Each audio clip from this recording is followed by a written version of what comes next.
What is going on, everybody? Welcome back here to the channel. I'm Sean Davis. Make sure you hit that thumbs up button as hard as you possibly can. Subscribe here to the channel.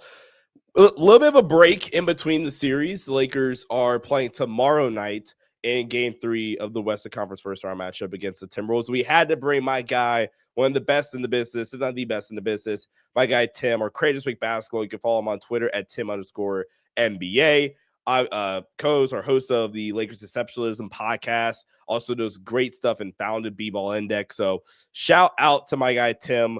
Also helped me out a lot this year as well, off camera or behind the scenes, some of my coaching stuff. So Tim, my guy, thanks so much for hopping on, bro. Really excited to talk some Lakers Wolves with you. How you doing? Hey, Sean, thanks for having me. I'm doing well. It is agonizing having these off days between games after a loss, but after a win, I'm feeling much better. So, in better moods, better spirits. I won't quite say order is restored. We need to steal back home court, but feeling a little bit more calm, especially after that game two. Whereas for game one, it didn't quite go the way I was expecting from a stylistic standpoint or a result standpoint, and so that was much more, shaking a little bit, but we're back. We're ready. What's the over-under setup for Death Star tweets we're going to get heading into Game 3? They haven't earned it yet, man. They had stretches in game two. I'll give them that. They had stretches in game two where they would be running great stuff. They'd be getting the stars in awesome positions, and the guys were racking up points and assists, and it was looking great. And then they'd go on 6-minute stretches where they would just freelance. As soon as they'd get up a bunch of points, and they let Minnesota back in it. And then when Minnesota was back in it, then they start calling plays again. I need some consistency. I need some killer instinct. I'll set the over under at 1.5. And I think Ooh, if they okay. go over it, that might be too much. I'll set the over under at half. Yeah, I'll try to be more realistic. I'll set it over under at half. If it's over, I think we've won the game. If it's under, Tim's not happy. Tim's sitting here with his arms crossed, unhappy with, win or loss if the offense isn't doing what I want it to do, and they're not, playing good process ball. I'm going to be a little bugged. So actually, this was not planned, but I'm curious to hear really quickly your reaction, JJ, after game one.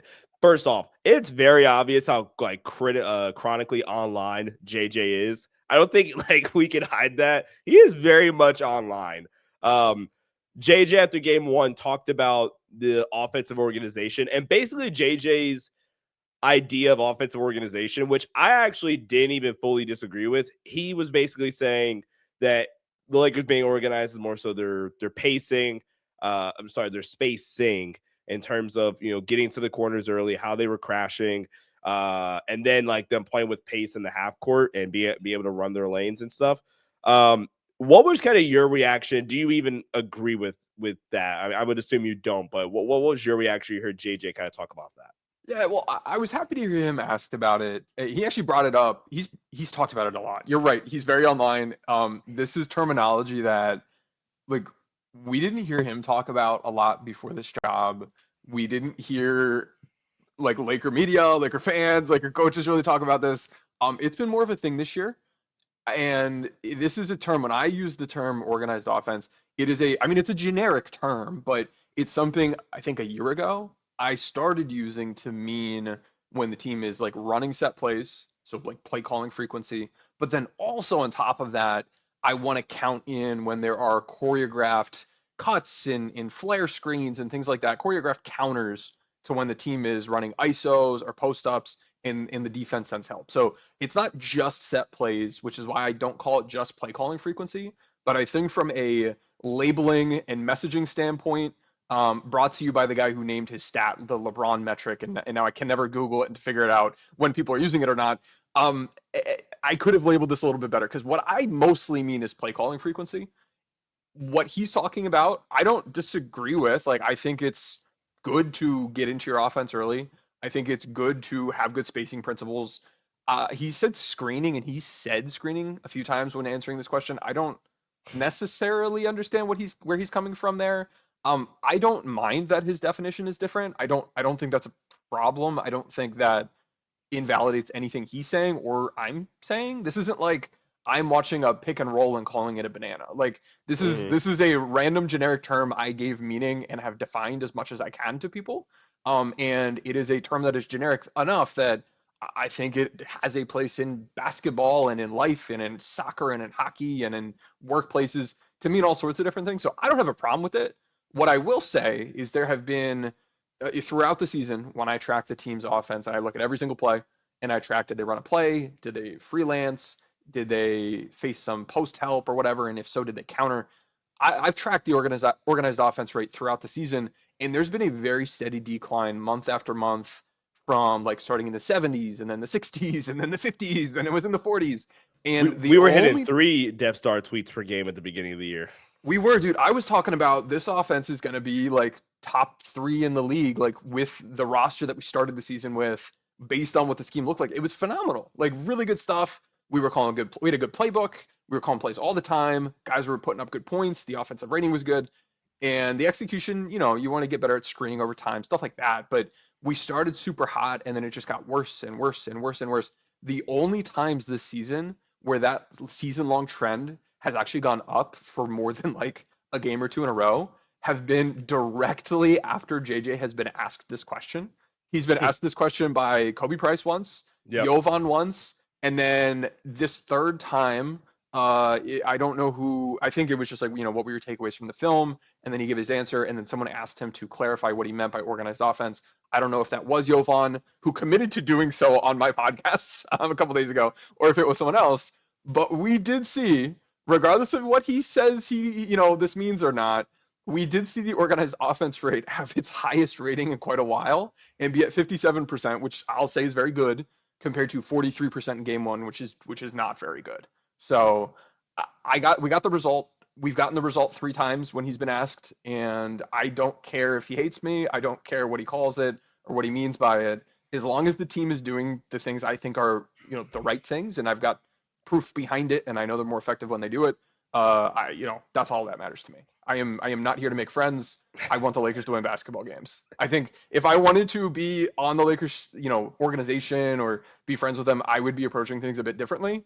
And my job is not in any way tied to access, and therefore I'm able to say things like, this stinks, or it was really silly of them to call 8 freelance plays in a row, stuff like that. But on the other end, when they do well, you're going to see the Death Star tweets. You're going to see me praising people, and I want to get back to that because I've had plenty of that this season, and it's just been less and less throughout the year. So I'm glad that we actually did talk about that, because that kind of segues into the first initial question we had, and that's kind of evaluating JJ through 2 games as a playoff head coach, because I thought the best part about the staff, outside I think JJ's ability as a communicator, I think that's pretty clear that like the guys respect him, and I think that's one of the lenses that like the podcasting room's kind of helped JJ at. I think he's just a flat out elite communicator. But one of the things, like tactically, I thought JJ and crew did a great job at pretty consistently throughout the year was their defensive game planning. Like you go to the Boston games or the Denver game, obviously, and what that have been February. The Memphis game earlier in the year, like right when they were kind of turning things around. There's a couple other examples that just both Knicks games, honestly. I think the way that they've been able to set up defensive game plans for certain matchups, I thought that was one of their biggest strengths heading into the playoffs. While obviously some of the bigger weaknesses I think you've already touched on. So what's kind of been your evaluation of JJ as a playoff head coach through 2 very early games? There's been some good, there's been some bad. I agree, like communication, very much a strength of him. And it's not just like he gives good speeches or he puts the right words in the right order.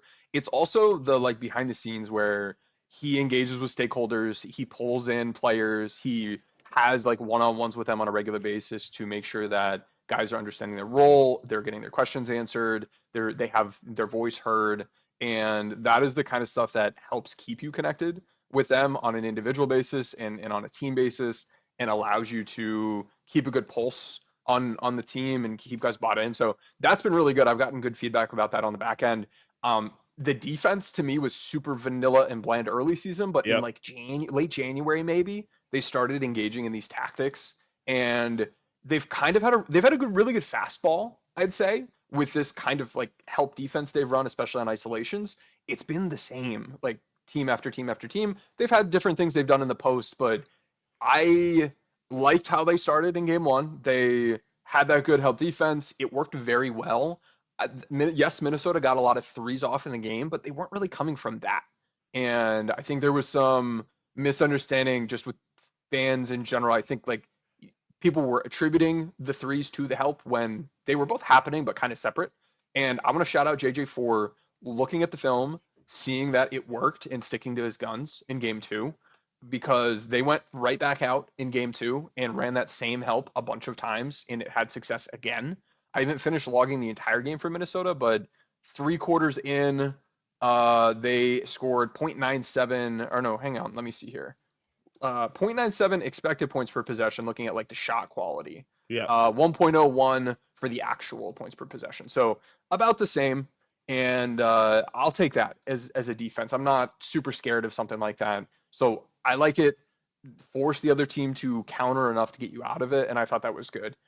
Offensively, I was surprised to see Minnesota switching and dropping as much as they did in game one, and JJ was too, and the team was too, based on what plays they were calling early, what he said post game about expecting more 4v3s and blitzes and traps.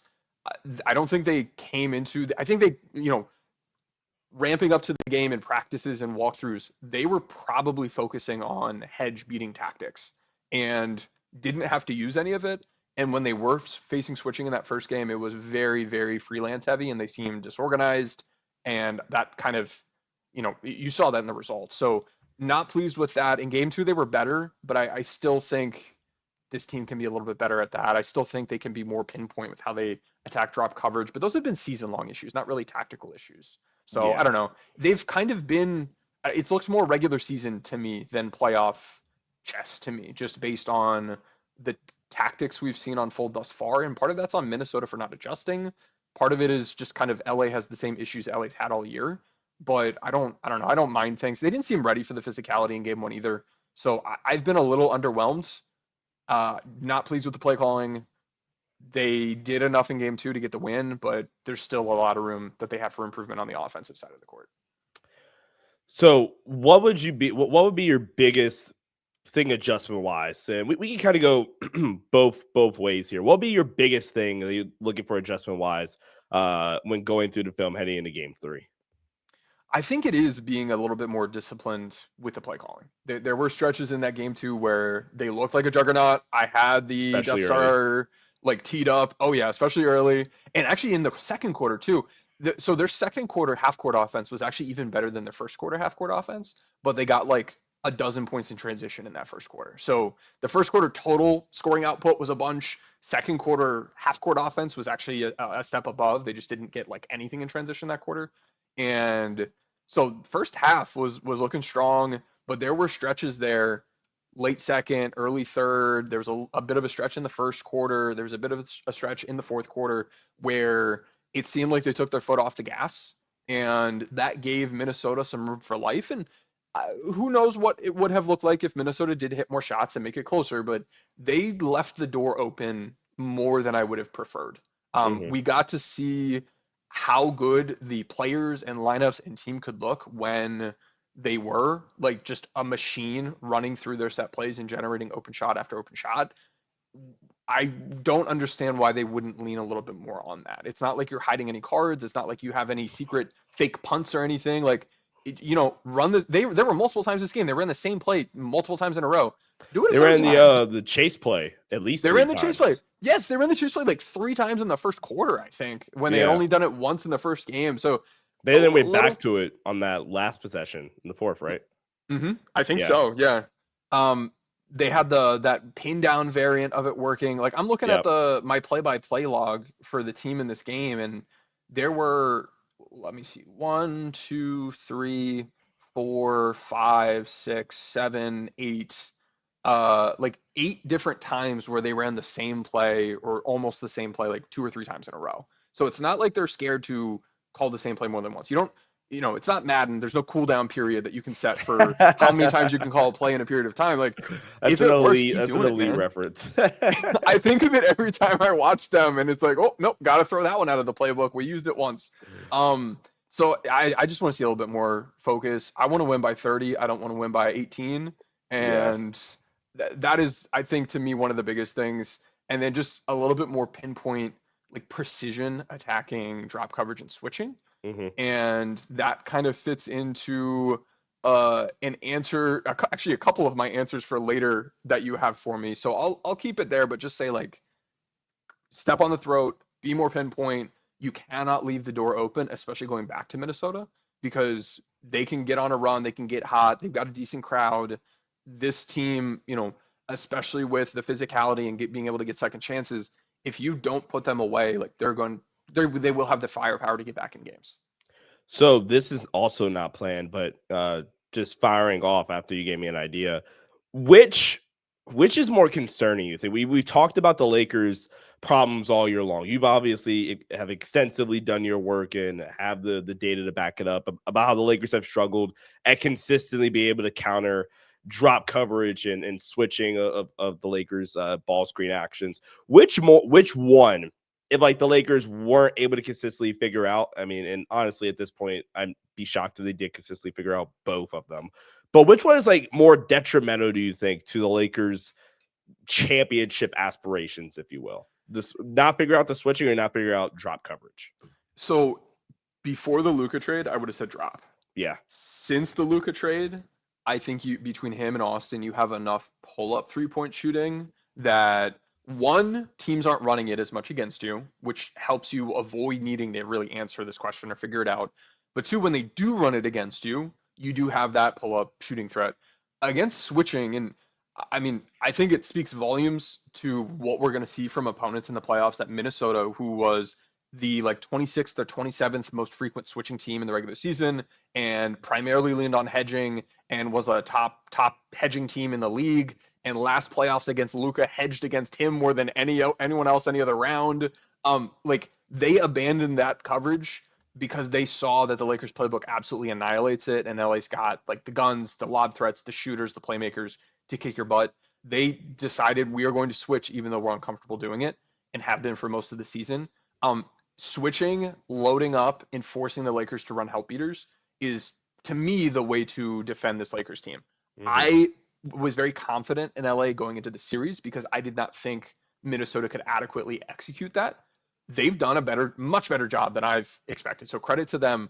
But if LA faces a team that has fewer weak links with their switching defense and their one-on-one defense, if you look at like an OKC OKC, maybe even Houston, certainly the Cavs and Boston, like any of those top dogs, they will deploy that against this Lakers team. And if they're not able to like run some better switch beating concepts so that it's not just iso ball, like they have to do that. Otherwise, this offense is going to be looking like it's playing in the mud. It's going to look slow. It's going to be a lot of one contested shot and out possessions. So many contested pull-up threes and contested middies. Like, give me open shots. Run something. If it doesn't work, great. Now you've got 8 seconds on the shot. Go to work, Luka. Don't waste the shot clock just to end up going to what you can fall back on anyway. Like, try to run a step up ball screen. Try to run a ghost screen, use that short action like we referred to. Yep. You've got stuff in the playbook, like lean on that first. And then if it doesn't work, you usually end up with a mismatch anyway. You've spent 2 extra seconds. You've had 1 extra or 2 extra scoring chances for maybe a layup or an open three. If that's not there, okay, now go to work. So that is, to me, the most important thing for them, big picture, because if they don't figure that out, they're going to face this every round, and they will face teams more equipped in Minnesota to like successfully hold them down by playing the style of defense. And for anybody that like doesn't understand why play calling is like such a big deal, I think the biggest job of an offensive play caller or offensive coordinator or whatever you want to call it, I think it's just your job is to simply make your players like lives easier, like, and to put them in the most advantageous spot possible to try to get a scoring sheet. It's the same thing in football, for example, right? If I'm the offensive coordinator, I'm not actively going to try to make my quarterback's job harder. I'm going to try to give them up multiple different reads in a quick amount of time, or say, look, this is, on this particular play, look, the flat is going to be open the entire time. Instead of you having to scramble around and look here, this is going to be open, or look, it's cover 3, or like the crosser is going to be wide open or whatever, right? I think that's why it's so important. And that's why, okay, cool. Like Tim said, we're just going to go and switch hunt anyway, or try to shoot contested shots and try to attack and just be stagnant. Okay, cool. To Tim's point, let's like get something quick and get something organized where we are actively attacking the switching, and see if I can get something easy to improve, Luka or LeBron or Austin's quality of life. And maybe you get a LeBron, Mike Conley post up, for example, out of this action, or you get Luka be able to just get the switch he wants. He attacks the defense collapses, and now we get a Rui Hachimura open corner 3 where he's like a 40% spot of 3-point shooter this season. And that's why, like, I think Tim is so on the Lakers about their organized offense, and why I think maybe some people don't understand why it's so important, and why when the Lakers don't have these great offensive performances, Alexis shot making, is probably because they didn't run enough offense. Yeah, it is. I want to be very clear. What I am hoping that they do is not based on personal preference. It is not based on the aesthetics I want to see. Yeah. It is having tracked 7,600 plays this season and another 15 or 17,000 plays prior to this season. That's not that many. Not that many. Hours and hours of my life, I can say with certainty that the team is more effective when they're able to like run plays. And it's not, we're not talking 1980s basketball. This isn't super rigid. Everybody pass the ball around and then Gabe Vincent go make something happen. Yeah. We're talking about when the team runs their stuff, their stars are more involved. They're more involved as scorers. They're more involved as passers. They're getting easier shots. They're getting easier reads. If we talk about like a hedging defense and running just a normal freelance ball screen like you'd run it, and pick up with 4 dudes you don't know out at the park, you're going to draw 2 on the ball. If I hit my roll man, he's got a 4v3, so we have a numbers advantage. Good, that's good. If I'm able to run a set play, I can turn that 4v3 into a 3v2 or 2v1. And it's not by some weird voodoo magic that the players should hate. It's by like doing really simple stuff, cutting, pin down screens. Like it's nothing super difficult. It's nothing super taxing, but it really compromises the defense's ability to rotate and recover. And that's when you're seeing the highlight lobs and dunks and corner threes and, LeBron getting huge thunderous dunks at the rim as a roll man or a driver. And it's the kind of stuff that I think the disconnect is for a lot of people. They see those plays and in their head, they don't register it as a play. They just register it as, LeBron's amazing. And LeBron is amazing, but he's able to be just a little bit better in these plays when all of a sudden that guy that would have been there to help isn't there. So as soon as you get a breakdown, it's a bucket instead of a rotation and then a kick and then a drive and a kick and a drive and a kick. So that is why just in general, plays can really help you. Against drop coverage, it's meant to take certain things away. You can pick and pop against it, but the defense has an opportunity to try to help over and then recover. When we saw the Lakers in the first game, at one point, they ran 2 plays in a row where they ran a pick and pop, but they also cut the next perimeter player out of the way. So there was no opportunity to help on the pop. So they got a wide open pop from it. And it immediately forced Minnesota to change from a drop defense to a switching defense because they're like, this is untenable. We cannot recover to that. There's no other option for us. So like, it's nothing insane. It's nothing that's bad for any of the individuals. It's stuff that's good for the team. And it's not just run plays. Like running plays in general has been good for the team and it's better for the team, but also running plays that attack the defense. Like you said, Sean, if the defense is in cover 3 in football, I know I've got the seams available. I know I can run a flood concept. There are certain things I can do. I know the defense is an extra man probably in the box, so running is going to be a little bit harder. If I've got cover 4, I'm going to be able to run better or attack the flats better. Just like that, in basketball, there are certain things that different types of defenses can give or take away. And if you are running the right plays, so your players will be in the exact right spots to take what the defense is giving you, that makes life easier. And that's when we see the team turning the ball over less. And by the way, that flows down to the players. It means Luka's turning the ball over less. LeBron's turning it over less. Austin's turning it over less. They're getting more assists. They're getting more points. Like I sometimes talking about the offense, like it ends up on the box score. It ends up for the players. So this is helping the players. I understand you're never going to have it 100%. That's not the goal. There will be times where like you have Terrence Shannon Jr., a rookie in the game who has a D- perimeter ISO defensive grade on Luka. I don't want to run play. Like, go cook, go eat, go cook his ass, Luka. Like, I don't want anything else. Go make it happen. But throughout 48 minutes of NBA basketball with NBA caliber defenders, with the kind of help that we see, you have to peel away the help defense through stuff like set plays, and that's what helps elevate your stars. So, and I love that conversation, providing some more insight on why it's important. Shifting to Minnesota really quickly, and we've talked a little bit about their ISO offense with Ant. I did a breakdown on Ant and how Lakers are going to try to slow him down heading into the series. And I think anybody that's watched the Lakers isolation defense against like players of Anthony Edwards like archetype, I think they were expecting the same thing. I know you were. Minnesota still hasn't really figured out the Lakers ISO help defense and how they're going to zone up away from the ball.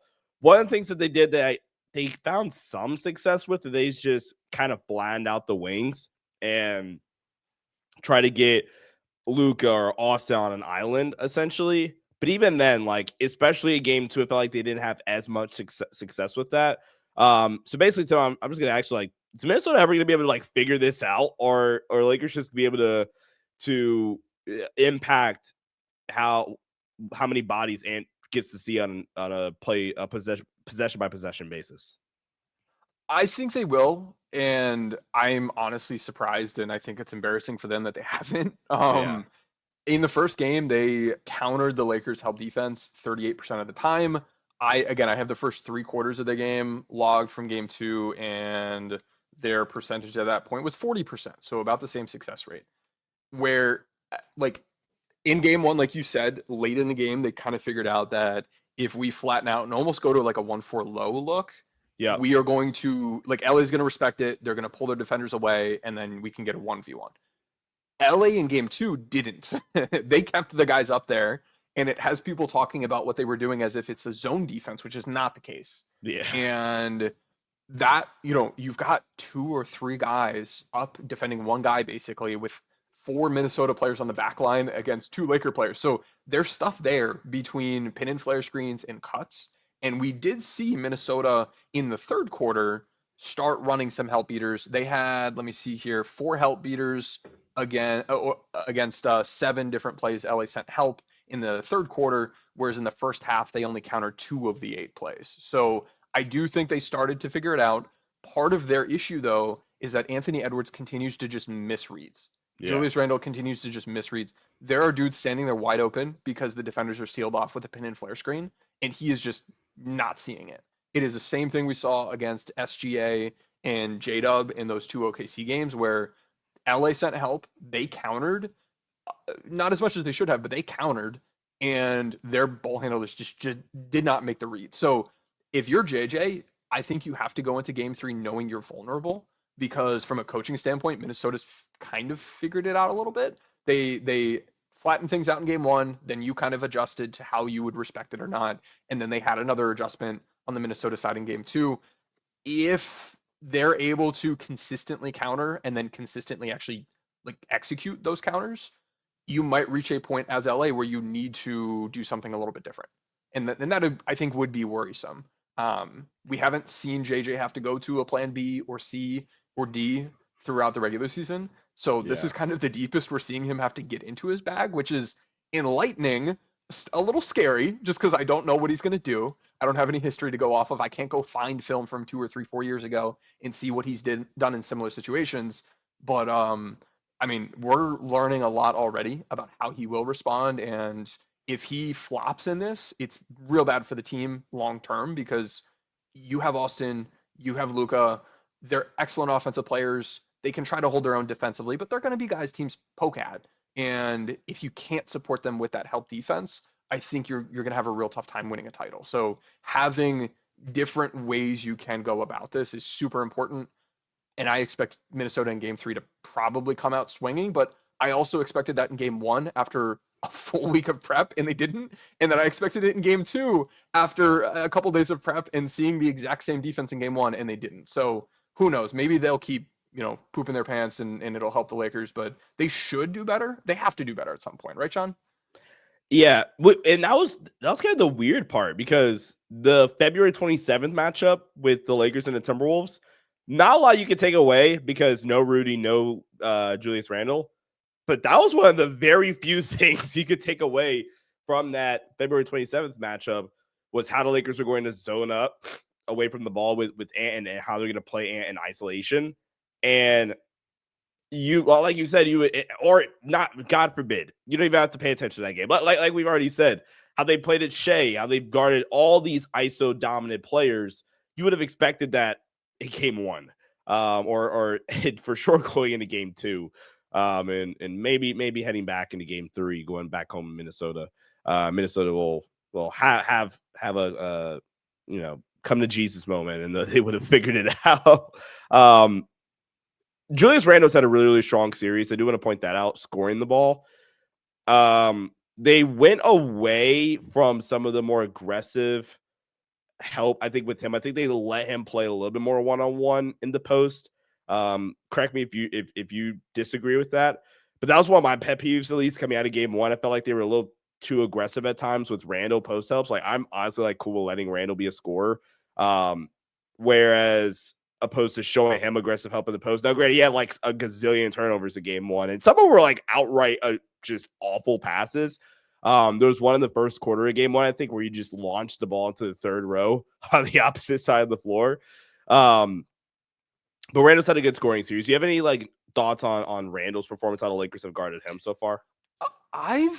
I think I've liked the fronting when he's got a mismatch and then trying to bring that baseline help. There have been definitely more than one occasion where he's turned the ball over just trying to catch the ball because he's spinning right into the help.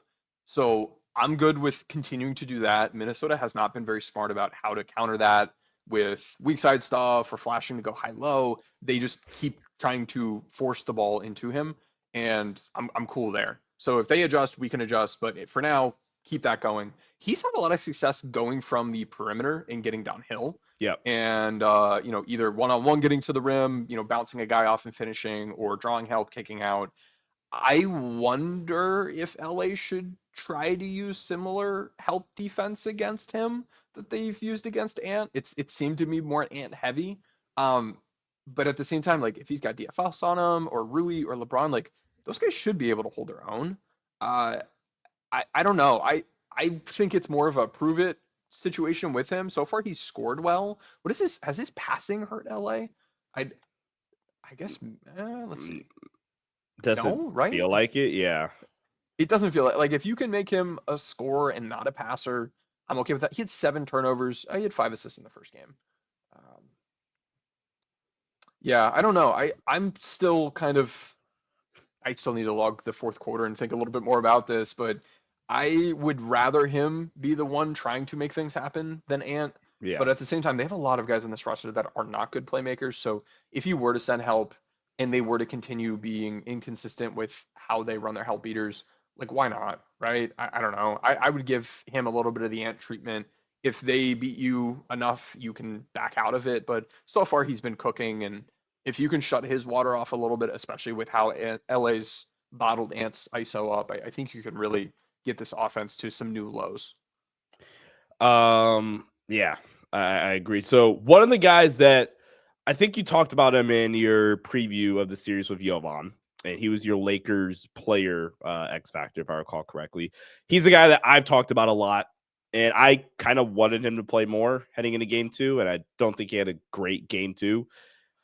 But that's Jackson Hayes, and I thought after game 1, I thought it made sense to play Jackson Hayes a little bit more. I thought in game 1 in particular, I thought his activity, especially in the first half stint, I thought was really appreciated. He kept a lot, or he attempted to keep a lot of possessions alive, had 2 offensive rebounds in the first half, impacted a couple of Anthony Edwards' shots directly at the rim. And then in game 2, just a little bit more clumsy mistakes. I want to say, did he have like 5 fouls in game 2? Yeah, you had like 5,000, I think 9 minutes. Yeah, so you gotta love Jackson Hayes. What do you think? I think he had this really, really nice peak to where I had conversations with people internally, like, dude, he's gonna get like a somewhat of a decent pay raise because of how he was playing at the time. And it feels like the last month of the season, he kind of just came all the way back down to earth. We're back to making what was like the consistent Jackson Hayes blunders and mistakes. One was kind of your thoughts on Jackson Hayes in the 17 minutes he's played in the series, or not even 15 minutes. He played 6 minutes of game one. No, it was eight. It was eight. So 17 minutes. And then two, like, what is there honestly anything that they can do to keep him on the floor? And do you still feel that he is your series X factor? A lot of questions there. And apologies for the ramble. Yeah, I'll try to hit each of them. So the premise of my response in the Jovan like X factor for the series when I talked about, hey, this could be a Hayes series, was really anticipating that Minnesota would be hedging a lot because that's who they are. That's what they did against Luka in the past. I was expecting them to play a very different style of defense. His value offensively is as a roll man and a lob threat. And when you can get behind the defense, that's a problem. You're going to get that most against hedging and blitzing defenses, or maybe even against drop when there's like, a nice short center out there and he can still jump over them. Against Rudy Gobert, that does not work in drop as much. And against switching, it's not there. And it's often not there because the Lakers run all of these side-to-side ball screens where, as a defender, when you switch, you're still able to get underneath that roll man and take that roll away. And because of this, throughout the season, he has been less effective and played less in games where opponents switch more, especially post-Luka trade. And he has played a lot more and been much more effective. And I think a lot of those hot stretches we think of with him were in the right, like, chess match kind of environment where he was facing the style of defense he thrives against. He's on a tight leash. Game 2 for me was probably one of his worst games on the year, especially considering the circumstances. I think it was right to pull him out when the team did. I do not think he played well. I don't think that should result in him being benched all series. I think you give him some minutes. I think he showed some good things in game 1. Let's see if he can stay out of his own head. He kind of stacked mistakes on mistakes and it snowballed a bit.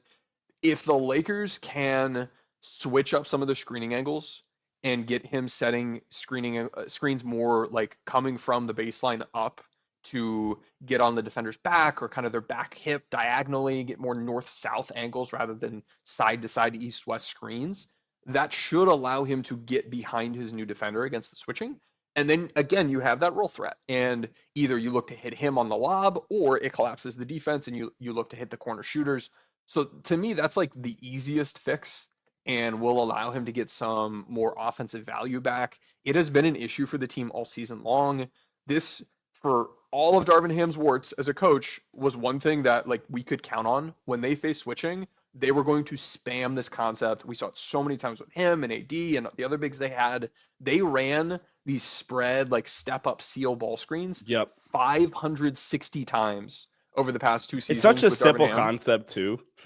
Yeah, it's like barely a play. It's like it's so simple, but it was scoring like 1.25 points per possession over multiple seasons. And this season, it's been just as effective, but they've run it like 50 times all year. And instead of 560 times in 2 years. So they're not using it. When they do use it, it works. They ran it early in the game for LeBron and he got the ball. They need to use it more if they want to get more out of Jackson. If they don't, I think the scheme is holding him back a little bit, both like the offense and then, it's based on what the defense is doing. And if so, it's not a Jackson series, but I still don't think that means 0 minutes for him because if you do want to get deep in these playoffs, I think you need to have more than like a 7-man rotation. And I need some Vando. I need some Hayes. I think you're going to need some of that physicality, some of that size, some of the rebounding. And like, you can't be completely gassed by the time you're playing some of these better teams. So hopefully you can get a good start from him. If it doesn't go well, though, I do think you can kind of yank him out of there. What would you say, and maybe we've already kind of hinted at this, and I think we have, but what would you say is the biggest key to the Lakers' offense getting back on track? They did not have a great shot-making performance, it felt like, in Game 2. But what would you say is the biggest key overall for the Lakers' offense? I don't even know if getting back on track is the right word. They didn't have a track to start off, so yeah, get it going. Yeah, right. Find the road, get out of the woods. Gotta build the road here. Game 2 was a step in the right direction. We saw their organized offense rate be 57% of the time instead of 40, so about 60 instead of about 40, which is good.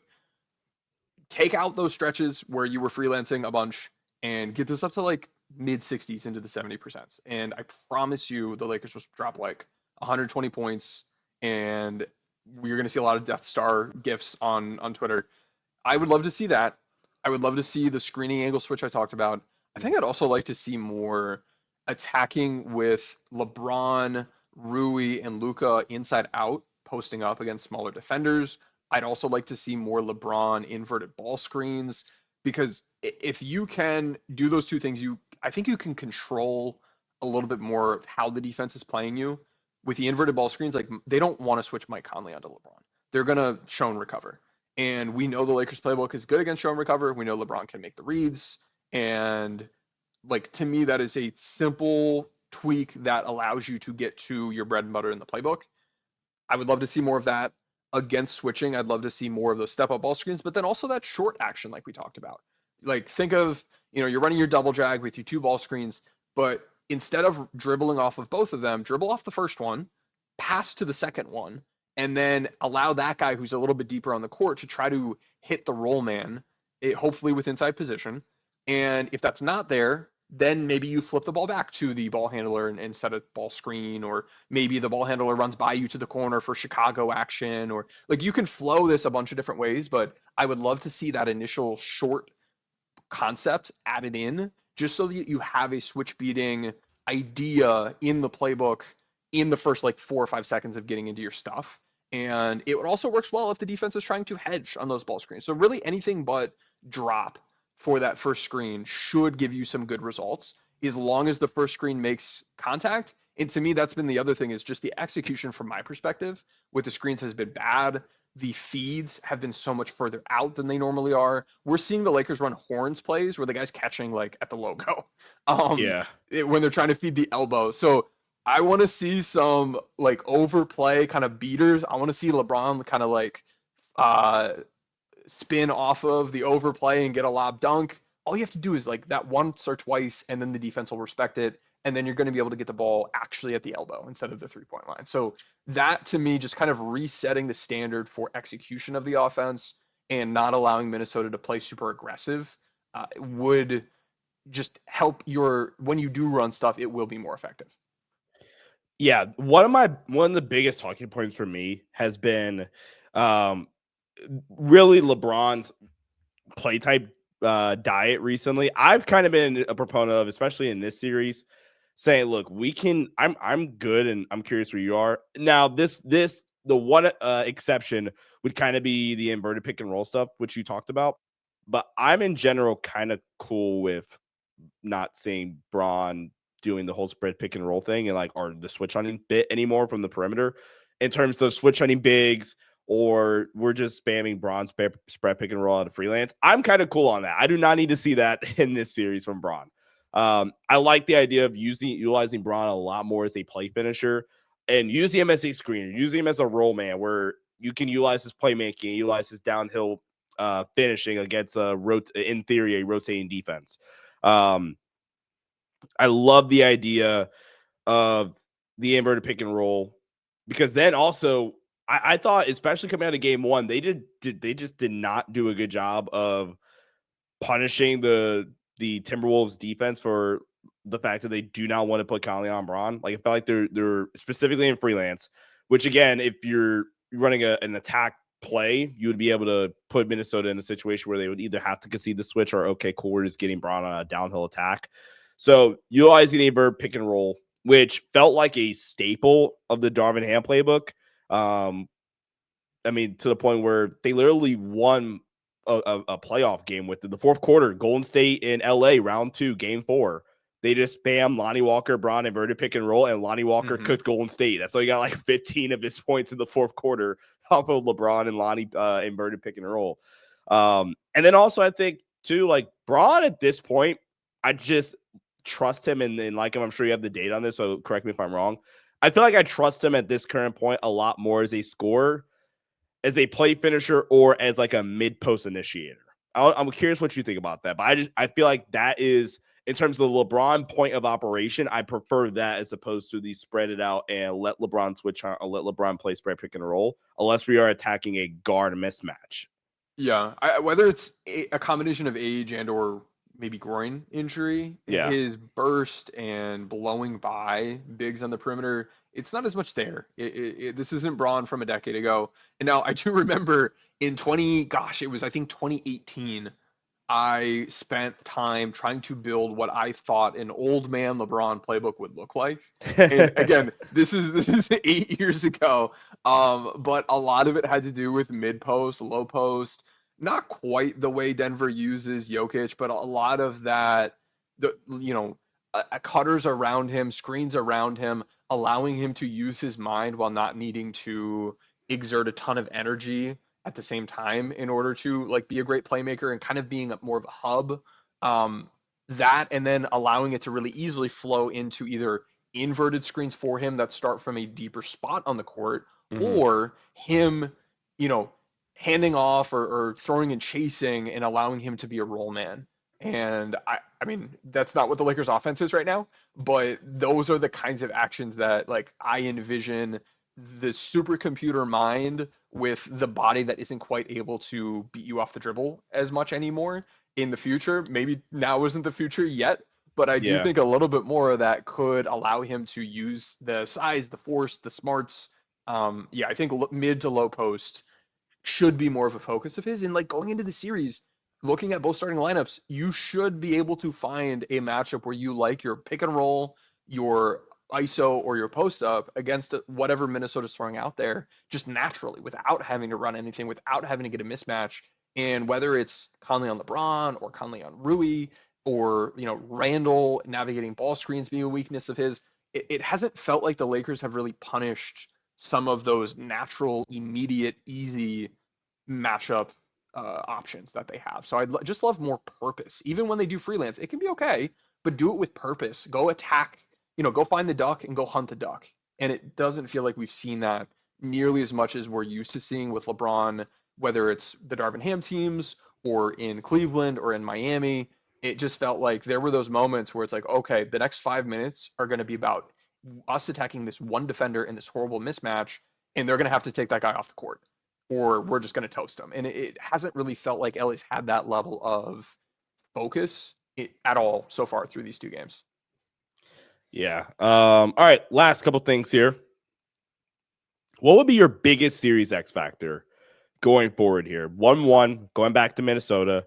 I think the probability of a Lakers win at this point, I think I saw you retweet this, is like Lakers in 7 or Wolves in 6 in terms of the LeBron predictability metric. I think that's what it was. Did I get that right? Yeah, that's right. Okay. So what is the biggest X factor for you going forward in this series? So the right answer is shot making, but that's not a fun answer. So I'm not going to give that Don't answer. take But the cop out.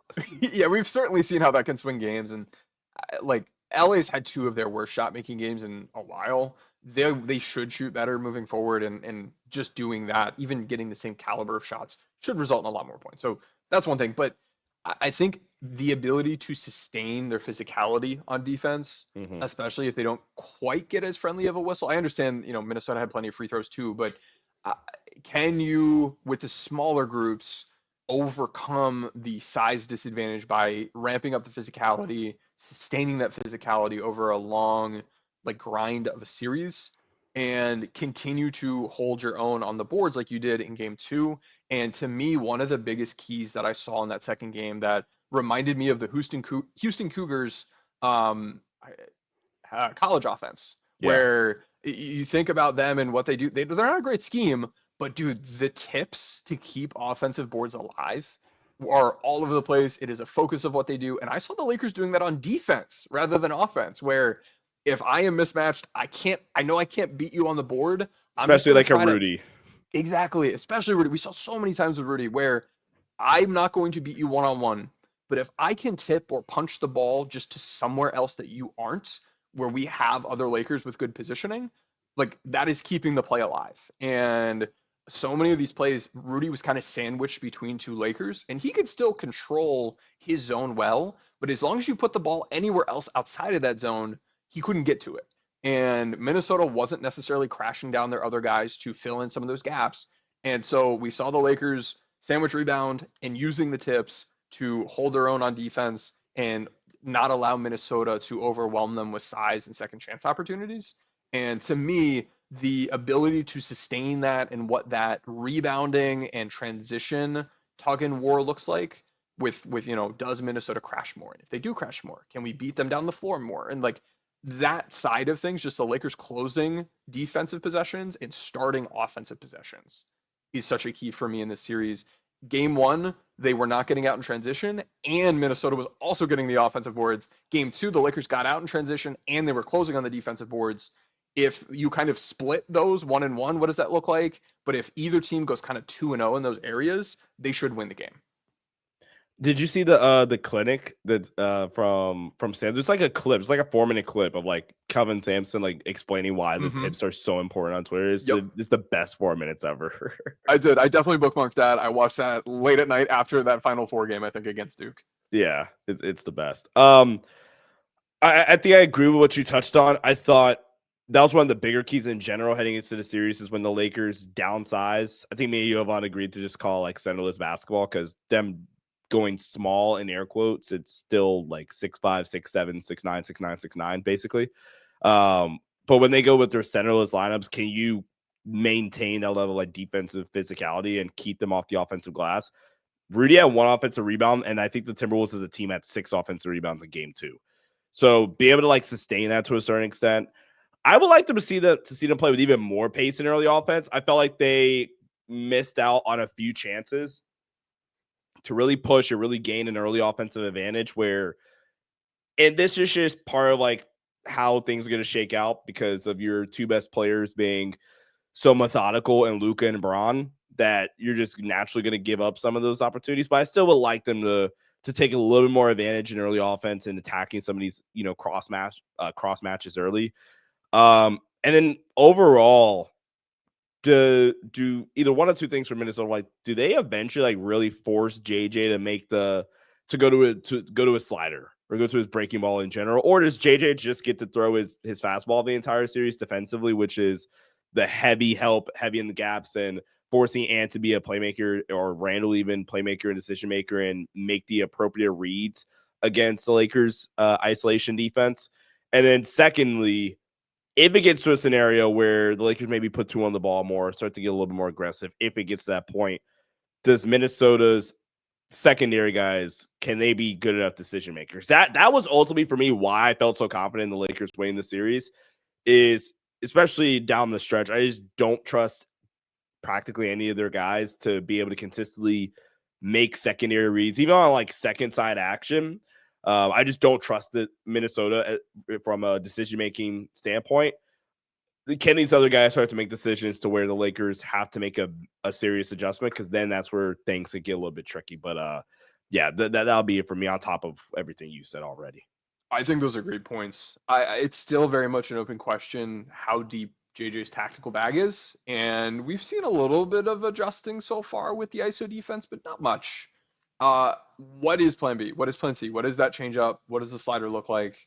I don't know yet. And sometimes you get into these series and there isn't one. We saw the Lakers face Houston that title year. They went to a zone and Houston had nothing. And it wasn't anything genius. It was just asking the tactical question, and they didn't have an answer for it. We've seen Golden State throw out junk defenses in the past, stuff that is super beatable. If you're prepared for it, you know what you're doing. And some of their opponents didn't know what they were doing, and it won them games.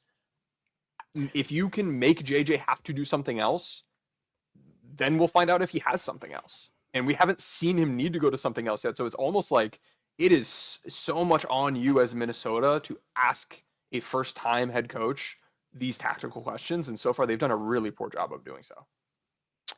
All right, to get out of here, we're going to go really quickly with a few AMA questions. One of these questions I'm actually really, really excited for, so I'll say that for last. I'm excited for all the questions. Oh, my God. All right, first, from Coach Biz, he asks, can Dalton take Jordan Goodwin's minutes for offensive purposes? I feel like our offense slows down when we play Luka, Gabe, Goodwin, DFS, and Vando. I think the offense slows down. I think the defense plays better. Like, that's kind of the trade-off. Yeah. On this, like, yeah, I can see this going either way. I think if you look at the data, like, Dalton's played okay. When Dalton's out there, you want to use him as an offensive weapon. You want to call plays for him because if not, and he's just a spot up shooter, he does not give you enough offensively to make up for what he's losing on defense. We in the regular season have seen the Lakers call more plays and call more plays for him, probably because he's a JJ Redick, style of player when he's on the court. Will JJ call plays for him in the playoffs for the rookie instead of allowing the offense to flow through the stars? I don't know, because if he's not going to, the normal value you would get from a Dalton, just it won't be there quite as much. And then on the defensive side of the court, similarly, in the regular season, you might try to poke at some of the bad defenders, but you're playing a different team every other day. In the playoffs, they will be calling a timeout and, everybody, hey, everyone look over there. That guy, that's the one we want. And they're going to go hunt him. They're going to go after him. And so his defensive impact is going to be so much worse than it normally is.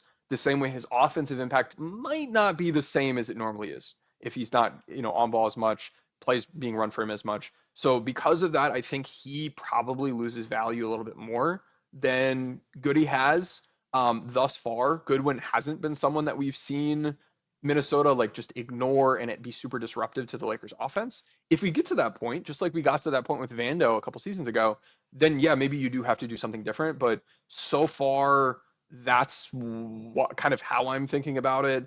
And it's felt like it's almost been telegraphed, I think, throughout the later parts of the regular season. That's just the pecking order for JJ. And as you shorten the rotation, you kind of keep the same order. Yeah. And I get why some fans want Dalton to play. I thought Dalton's most recent stretch, where they were really banged up at the end of March, I thought was pretty fine. And I get why there's some people wanting to see Dalton play. All right, next one, HPX. I feel like Tim, if you had the answer to this question, the Lakers would just be unstoppable, and they would have you. But why haven't they figured out how to attack drop and switching well yet? I don't know. I really don't know, man. I'm trying to do my part. I don't know, dude. There are times where I will tweet something out and then I will get immediate messages from people within the organization, and so I know they see the stuff, and I try to tweet the right things and be like, hey, this is how successful this play has been versus this play. The Lakers like to run their double screening concepts against drop for some reason, and it's generally not worked. Double drag, their Chicago action, which is same thing as Zoom action, where you have the down screen into the handoff. Their Miami action, which is the handoff into the ball screen. All of that works real well against hedging, and it destroys hedging. It does not work well against drop. Yeah.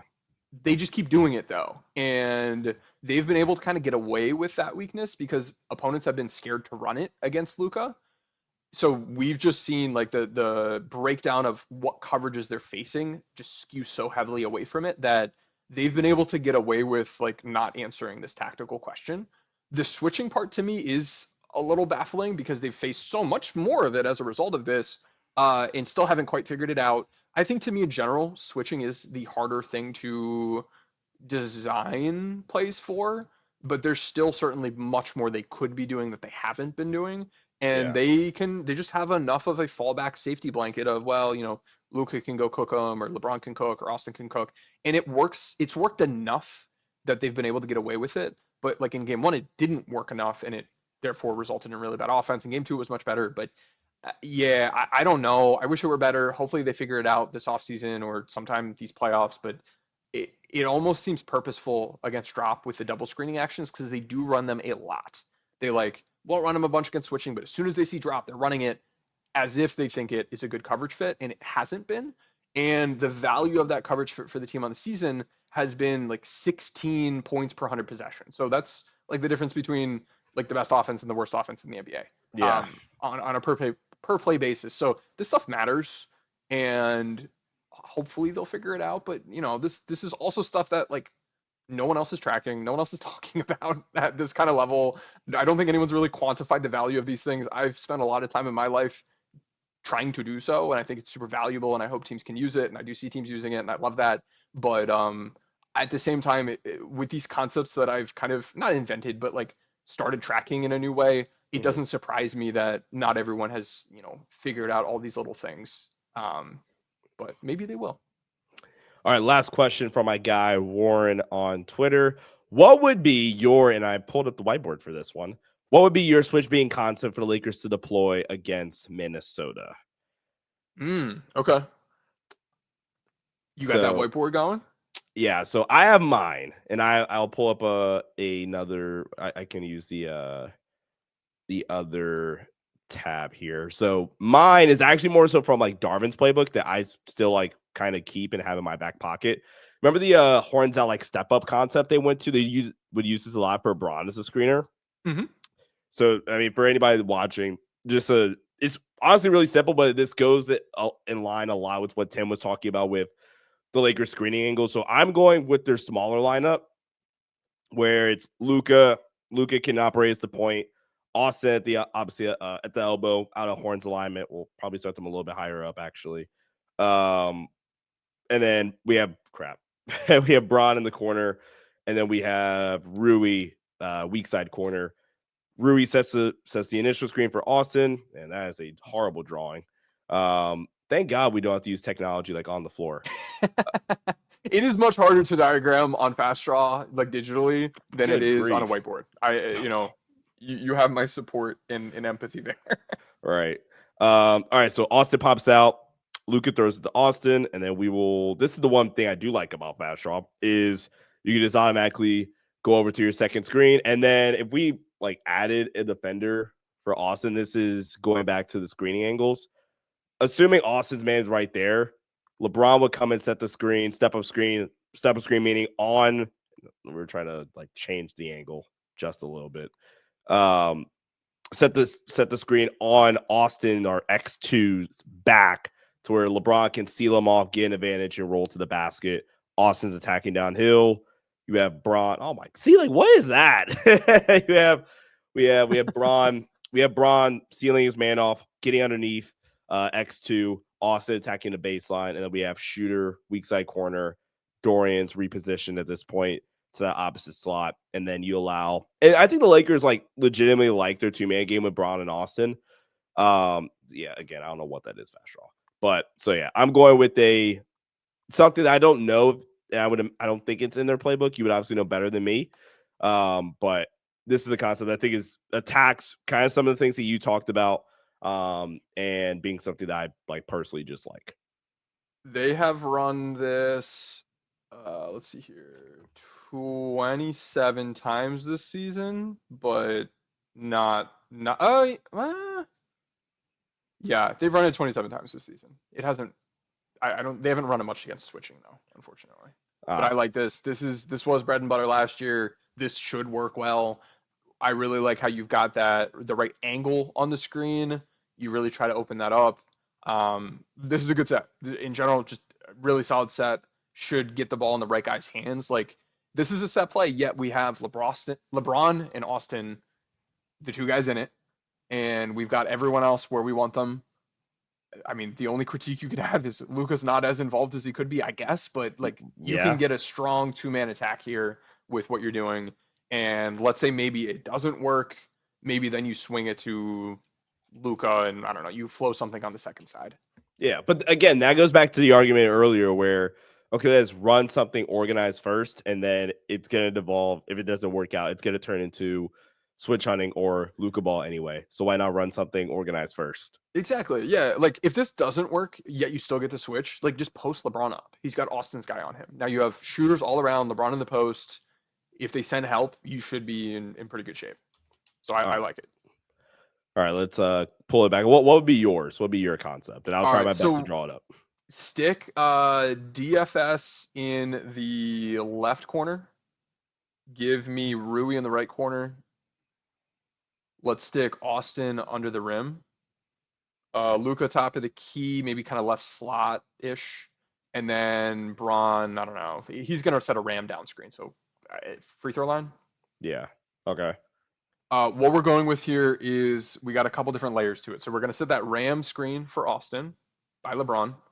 Cool. Austin's going to run up to Luka to set a ball screen. Love it. And the first thing that we've got going on with this is in the event that this first screen is switched even before Austin gets to Luka. So if Luka, if they try to pre-switch this, I want LeBron trying to seal Luka's guy at the rim, and I want like a deep post touch. Okay. Because I've got shooters in the corners, Luka's on ball. If you can get that ball to Braun, great. If not, now we go to the next thing. And the next thing is Austin setting a ball screen. And as he's doing this, if LeBron doesn't post pin, I want him kind of following Austin's path. Send LeBron to the right elbow. And then let's go to, I guess, the next frame. Cool. And I will try to give this one a different color. Okay. All right. And then we are good. So at this AR point, players out. Yeah, so at this point, we've got our ball screen with AR and Luka, and it's a guard screen. You're often going to see defenses switch that. Yep. Which is now, we're going to use the short action. Luka's going to immediately pass to LeBron, and then LeBron is going to try to hit Austin on like a dive to the rim. So I'd reposition Austin a little bit, kind of to where you just put the somewhere over there. We're passing almost as soon as we come off the screen. And we're trying to hit Austin. Hopefully he's got some inside position on Luka's man, and LeBron can hit him. Oh, there. Okay. It's Ram step short, basically, right? Yeah. And then to steal what you've done, if this didn't work, then maybe Luka can run out to the right wing, Braun can pass it back to him, and then Rui can set that step up corner screen, and you clear Austin out on an exit on the weak side. Yeah. Or maybe Rui can set the step up for Braun. I don't know. I don't know if that angle works at all. Yeah. So meaning like Luka would just come over the top, get the handoff, and then you sprint straight up into a step up screen from Rui. So we're thinking? And then Braun can just pop to the top of the key. Yeah. Okay. I don't know if our angles work the best here, but the idea would be we have the post pin first option, the Austin on the roll second option. If that doesn't work and we just stop there, LeBron's got a post touch at the high post, and I like that. And then maybe we have that third option of trying to get the Luka step up from Rui, and I feel good about Rui like catching and finishing at the rim if he's able to get that inside position. Yeah. And Austin's a really good cutter. Mm-hmm. Austin's a really good cutter and finisher off of his cuts too. So I like that concept a lot. Yeah, you want to, anytime you can get those guard screens, like normal defense of that is we switch. We're going to switch 1 through 2 or 1 through 3 or 1 through 4 or 1 through 5. Usually you're switching 1 and 2 ball screens. And so let's take advantage of that. That's the idea with this short concept. If you were to have, I don't know, like you're pulling Rudy Gobert into the action on that first screen, he might be more likely to be in drop instead of switching. Yeah. So it's important to have Luka and Austin be part of that first action to me. Yeah. Tim, this was fun. And hope to have you back on. I hope to do future collabs and talk more Lakers hoops with you, bro. Make sure you guys go check out Tim, the Lakers Exceptionalism podcast, everywhere you get your podcast, and on YouTube. Follow my guy at Tim_NBA on Twitter. Go check out B-Ball Index. A bunch of great data and analytics over there. And Tim, anything I missed for you today? I think if you're interested in more of this kind of content, like you're following the right guy with Sean.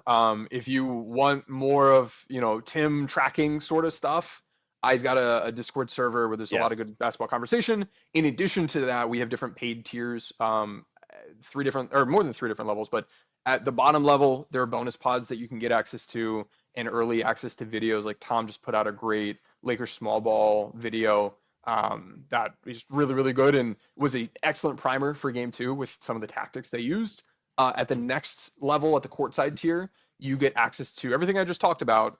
Plus, you can see that tracker document I have, and you can go through all 7,600 of those plays or see which lineups have been best or what LA's used to attack different concepts most frequently. What are the switch beaters they use? What are the hedge beaters they use? Things like that. So any, wanting to get in the weeds with the scheme, that is the place to go for that. And then you can also, if you just want to learn more about scheme, I have 24 hours of recorded X's and O's content at that level as well, kind of bring you from A to Z. You can leave just being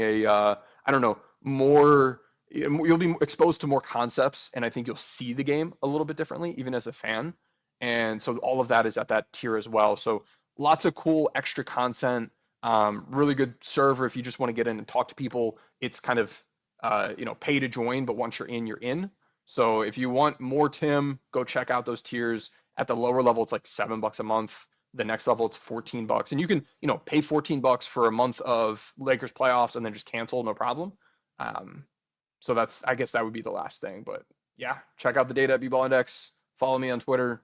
And Sean, we got to have you on the Lakers Exceptionalism podcast, hopefully for a Game 3, win reaction pod, or a Game 4, victory reaction pod. Yeah, for sure, bro. Well, guys, thank you guys for tuning in. Like I said, go check out all of Tim's great work, and I'll catch you guys later. Stay safe, and as always, go Lake Show. Peace out.